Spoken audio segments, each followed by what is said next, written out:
Yo, what's up guys? Joe Ride TV here and welcome ulit dito sa aking panibagong vlog. So for today's video guys, share ko lang yung about sa remap ECU.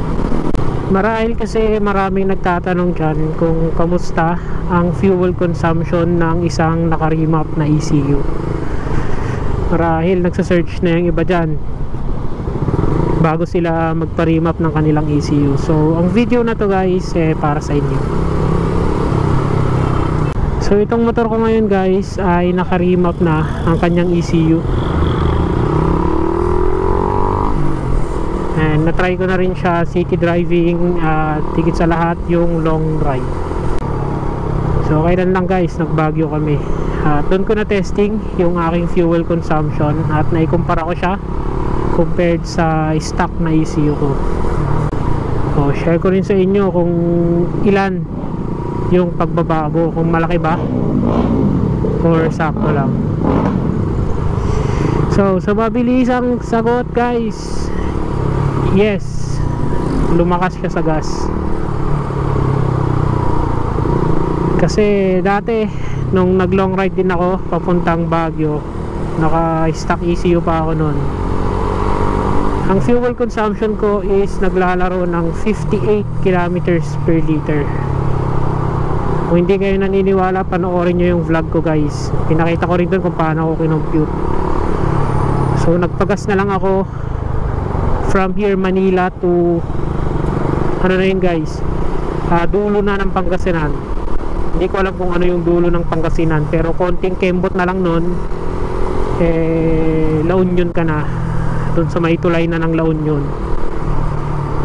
So doon ako nagpagas mula dito sa Manila. Isang full tank yun guys, and pumatak siya ng 58 kilometers per liter. So kailan lang, last month lang guys, nag-Baguio ulit kami and naka-remap ng aking ECU that time. And nung kinompute ko siya guys, nasa 45 kilometers per liter na lang siya. Hindi ko alam kung 45 yun or 42. Basta in-upload ko naman siya guys in-upload ko siya, yung biyahe namin ng Manila to Baguio. Pinakita ko rin doon yung computation. And nagpagas ako that time, bungad pa lang ng Tarlac. So ang laki ng diferensya guys, bungad ng Tarlac hanggang dulo na ng Pangasinan. So yun yung nawala sa isang full tank ko. Kaya ngayon punta ako ng Alabang kasi bibili ako ng stock na ECU, yung non-remap na ECU, para yun yung gagamitin ko dito sa city driving. Pero tanong din ng karamihan guys, kung sulit ba ang magpa-remap ng ECU. Ang sagot ko, depende yan guys. Dahil kung nagpa-remap ka ng ECU at kung all stock yung motor mo, para sa akin guys hindi siya ganun ka worth it. Kung pinaremap mo yung ECU mo sa isang all stock, as in all stock guys stock throttle body, stock injector, stock pipe, para sa akin hindi siya worth it. Yes, meron pa rin pagbabago ang lakas pagdating sa all stock, pero yung pagbabago niya sa gas consumption at sa power na binigay, para sa akin hindi siya worth it guys. Siguro magstay na lang kayo sa stock na ECU. At kung gusto nyo rin talaga magpa-remap ECU, gusto rin nyo rin talagang magpalakas ng motor, dahil lahat naman siguro tayo hindi marunong makontento. Kung meron nang makontento, siguro ilan lang, pero lahat tayo guys hindi marunong makontento. Pag tumagal, yun, gusto mo na rin magpalakas ng motor. Kaya kung naisipan yung magpa-remap ng ECU guys, siguro much better kung mag-upgrade kayo ng kahit konti lang sa motor nyo. Pwedeng injector lang or big elbow, yan, injector tsaka big elbow, okay na yun guys, and then pa-remap na ng ECU. Medyo worth it na yun para sa pagpaparimap nyo ng ECU. So kaya lang naman ako nagpa-remap guys, dahil itong motor ko naka 36mm na throttle body, Tapos naka 10 holes injector pa, and then 51mm na elbow. Nung naka-stock ECU pa kasi ako guys, parang iba yung takbo. Nakakaramdam ako ng pagkapugak sa may 2.5 RPM, 2.5k na RPM. Hindi ganun kaganda yung takbo niya, parang mas nagagandahan pa nga sa takbo ng all stock. Tsaka kung papakinggan mo yung throttle body ng stock sa naka-stock na ECU kumpara sa naka 36mm na throttle body tapos stock na ECU, ibang iba guys eh. Hindi siya buo. Pag stock na throttle body, buong buo kasi yung tunog, ang sarap sa tenga. Pero pag palaki ka ng throttle body tapos stock pa rin na ECU, iba yung tunog, parang kalat na parang kulang sa power, ganun. Yun yung dahilan kaya nagpa-remap ako ng ECU. And ngayon, okay na, maganda na yung takbo, maganda ng tunog, buong buo rin, mas malakas ang tunog niya. So kung tatanungin ako kung worth it na ba ang magpa-remap ng ECU kapag ganito na yung setup, yes guys, worth it na siya. Dahil meron na rin talaga siyang power. Ibang iba na yung power niya compared sa stock. Malakas na yung damba, ramdaman mo na mas dumudulo, mas responsive yung throttle.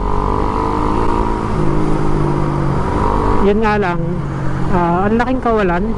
Yung sabihin mo ng 15 ata yun, 15 kilometers per liter.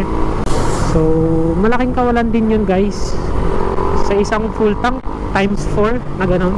Pero yung mo bungad ng Tarlac, Manuete ata yun, bungad ng Tarlac hanggang dulo ng Pangasinan yung nawala sa'yo.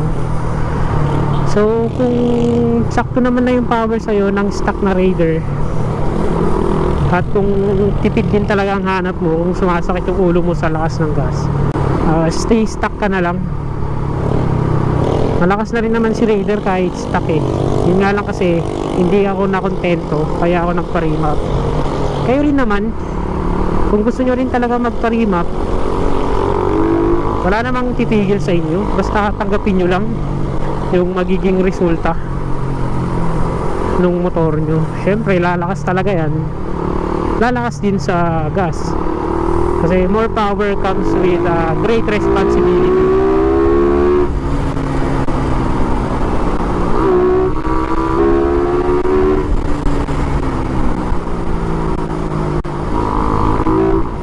Pero yun lang naman yung masasabi ko, na kung gusto nyong magpa-remap ng inyong mga ECU, much better kung mag-upgrade na rin kayo ng kahit konti sa motor nyo para masulit nyo rin yung remap. Dahil kahit all stock pa yung motor nyo, once na pina-remap nyo, lalakas din talaga siya sa gas. Dahil marami na rin akong kilala guys na all stock yung motor tapos pina-remap, nagsisi lang. Kaya ngayon kung mapapansin nyo sa market, meron na rin nagpapaswap ng remap sa stock na ECU. And ako kasi medyo may pagsisisi rin ako, dahil dito sa city drive sayang din naman yung power netong remap ko kung hindi ko rin naman magagamit ng maayos. Kaya ngayon bibili ako ng stock na ECU para naman magamit ko dito sa city driving, para kahit papaano titipid pa din naman siya.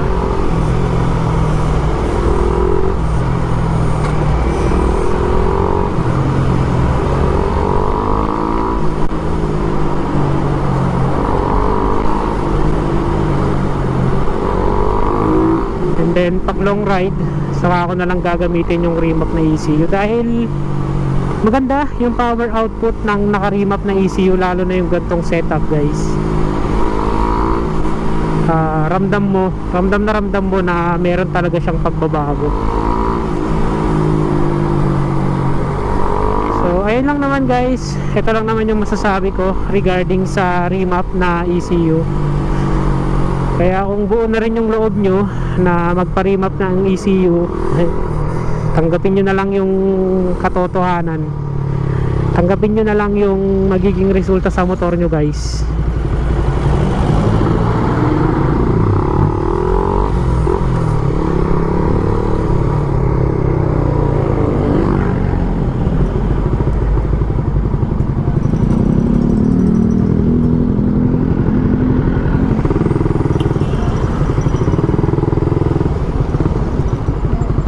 Nagpa-traffic pa?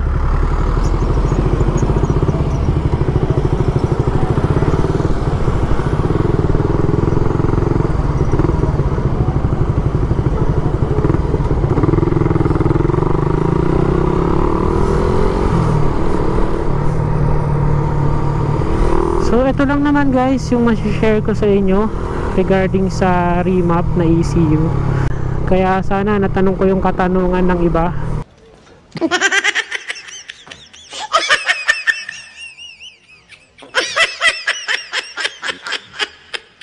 Kung kamusta ang fuel consumption ng isang naka-remap na ECU. So maraming salamat guys kung natapos nyo man ang video na to. At maraming salamat sa inyong suporta. Sana huwag nyong kalimutang mag-like, mag-comment at mag-subscribe dito sa aking YouTube channel. Hanggang sa muli, peace out.